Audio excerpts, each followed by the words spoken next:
गेल्या आठवड्यापासून सूर्यनारायण अक्षरशः कोपला आहे। सकाळपासूनच उन्हाचे चटके बसायला लागले आहेत।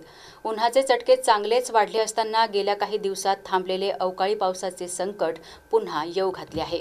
विदर्भातील यवतमाळ, चंद्रपूर, गडचिरोली आणि गोंदिया जिल्ह्यातील काही ठिकाणी वीज आणि मेघगर्जनेसह पावसाचा अंदाज वर्तवण्यात आला होता।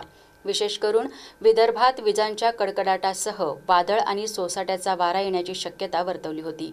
आज मंगळवारी चंद्रपूर जिल्ह्यात दुपारच्या सुमारास अचानक वातावरणात बदल होऊन मेघगर्जनेसह अवकाळी पावसाने हजेरी लावली।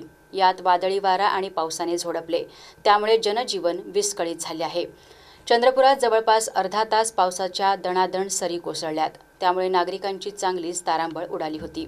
दिवसभर शहरात चांगलाच उकाडा जाणवत होता। सकाळी स्वच्छ ऊन पडलं होतं, त्यामुळे तापमानही जास्त जाणवत होतं। पण दुपारनंतर वातावरणात बदल होऊन ढगाळलेलं वातावरण तयार झालं। दुपारच्या सुमारास जोरदार पावसाच्या सरी कोसळायला सुरुवात झाली।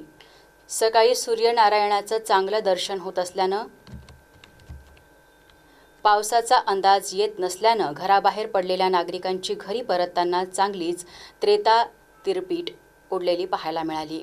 नागपूर प्रादेशिक हवामान केंद्राने दिलेल्या सूचनेनुसार दिनांक 7 ते 14 मे या कालावधीत चंद्रपूर जिल्ह्यासाठी येलो अलर्ट जारी केला असून विजांच्या कडकडाटासह मेघगर्जनेची शक्यता वर्तवली आहे।